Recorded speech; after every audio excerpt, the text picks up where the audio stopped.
Hello' everyone, এয়া আমাৰ তিলানীৰ কাম কাজবিলাক অৰ্থাৎ ৰাতিপুৱাতে চোতাল মোচা হৈছে আৰু খুৰী এনেকৈ মচি আছে আৰু সকলোৱে কামে কামে ব্যস্ত। আৰু এই আমাৰ বৰ্তাৰ ইয়াতে দিবলৈ আচলতে বাঁহ কাটি ল'লে আৰু এই বেৰাটো ধুনীয়াকৈ আচলতে দিব লাগিব নহয়নে বাৰু। আমাৰ এখেতে আৰু এইবিলাক চাফ চিকুণ ধুনীয়া কৰি আছে আৰু খুৰীয়ে এনেদৰে মোহাৰি আছে। মই মাটি যোগান ধৰিছোঁ, গোবৰৰ যোগান ধৰিছোঁ আৰু বৰমা বাইদেউহঁতেও সকলো কামে কামে ব্যস্ত, সকলোৱে সহায় কৰি দিছে। আচলতে ৰাতিপুৱাতে এয়া এনেদৰে বৰ্তাখনৰ শিলগুটিটো আছে নহয়, বৰ্তা আমাৰ সকলোৱে বহুত মৰমৰ আৰু আমি বৰ্তা ঘৰখনতে ইমান দিনে ৰখীয়া হিচাপে আছোঁ আৰু আমাক তেওঁ ধুনীয়াকৈ ৰাখি থৈ গৈছে। আৰু এইফালে ছোৱালী আকৌ আজি পৰীক্ষা আছে নহয়, সেয়েহে বৌয়ে আকৌ তাইক কেইটামান ভাত খুৱাবলৈ বুলি লৈ গ'ল।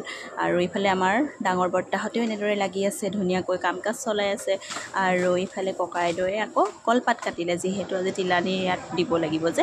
আৰু ইতিমধ্যেই ভকত বৈষ্ণৱহঁত আহি পালেহি আৰু এয়া আপাদৌ আহি পালেহি। সকলোৱে ধুনীয়াকৈ আচলতে সেৱা শুশ্ৰূষা কৰা হৈছে আৰু আমাৰ এখেতে এয়া ভকতক আদৰিছে আৰু বৰ্জনাসকলেও ইটো সিটো কাম কাজত ব্যস্ত। আৰু এয়া সকলো আমাৰ ঘৰৰ মানুহখিনি সকলো আহি এনেদৰে বহিছেহি আৰু সকলো এয়া তেখেতলোকে সকলো নিজা নিজা কাম কৰিছে। আমাৰ নিচাদুসকলে আৰু পাত পত্ৰ যোগান ঠিক কৰিছে। আচলতে আজি তিলানী 3 দিনত আমাৰ বিশেষ একো নিয়ম নহয় বাৰু। সান্দনি পানী দিয়া, পানী খোৱা আৰু এনেদৰে সকলোকে চাহৰ যোগান ধৰা হয় শেষলৈ। আৰু ইয়াতে চাহৰ যোগান ধৰিবলৈ মানে সকলো ব্যৱস্থা কৰা হৈছে।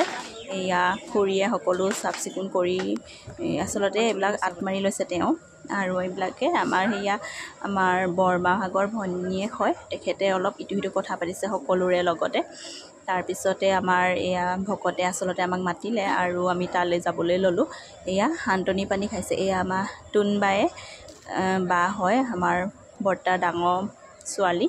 তেখেতে বহুতখিনি আচলতে এইফালে খাই ল'লে সান্তনি। আৰু আমাৰ দেউতা দদাইদেউ আমাৰ এখেত আৰু এইফালে দেৱৰ সকলোকে আমাৰ এয়া দাই ভদদাই এনেকৈ সান্তনি পানী দিছে। আৰু আমাৰ বৰ্জনা এখেতলোকেও আচলতে সকলোৱে লাহে লাহে আমি এনেকৈ খাবলৈ বুলি আগবঢ়া হৈছে। তাৰপিছত এইখিনি আমি এনেদৰে সকলো বহি আছোঁ, বৰমা জাহঁত আৰু সকলো এনেদৰে আচলতে সকলো দুখত প্ৰিয়মান হৈ ভাঙি পৰিছোঁ। আমাৰ বৰ্তা বহুত মৰমৰ আছিল, সকলোকে সমানে তেওঁ ভাল পাইছিল, মৰম কৰিছিল। তেওঁ অন্তৰখন বহুত বহল আছিল, ইমান মৰম চেনেহ কৰে। তাৰ পিছ মুহূৰ্ততে চাহৰ ব্যৱস্থা কৰা হ'ব যে, সেইকাৰণে মানে আগতে এইফালে সান্তনি পানী ছটিয়াই দিছে খুৰীদেৱে আৰু এইফালে ময়ো মানে ভিতৰত অলপ ছটিয়াই দিলোঁ। আৰু আপাদৌসকল এনেকৈ আহিছে। বতৰ যথেষ্টই ভাল আৰু সেৱা লোৱা কাৰ্য ইতিমধ্যে হ'বলৈ হৈ গ'ল। আৰু আমি সকলোৱে এনেদৰে আচলতে আজি দুখ প্ৰকাশ কৰিছোঁ, কিনো ক'ম।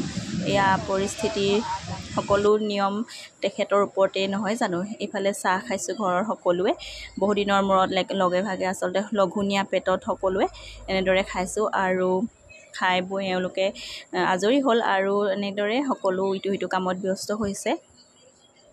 এইফালে বাহঁতে চাহৰ যোগান ধৰাত ব্যস্ত, দেউতায়েও কিবা এইফালে ইটো সিটো কৰি আছে। তেখেতে সান্তনি পানী ভাগ ভিতৰত আচলতে কিছুমান আহিবলৈ থাকে যে, তেওঁলোকৰ ৰাখি থৈছে। আৰু খুৰীহঁতে এইফালে শাক চব্জি অলপ কাটি দিছে, যিহেতু আজি বইল খানা হ'ব যে। আৰু এয়া সিদ্ধ ভাগমুঠি এনেদৰে আমি সকলোৱে গ্ৰহণ কৰিছোঁ। খুৰীদৰে সকলোকে ধুনীয়াকৈ আপ্যায়ন কৰাত ব্যস্ত, বাও খাইছে আৰু আমি কৈছোঁ। কিছুমানে অৰ্থাৎ সকলোৱে গুচি গ'লগৈ কিছুমান, আৰু আমি অলপীয়াকৈ ইয়াতে আছোঁ, সকলোৱে খাইছোঁ মেলিছোঁ ধুনীয়াকৈ। আজি দিনটো এনেদৰে গ'ল আৰু।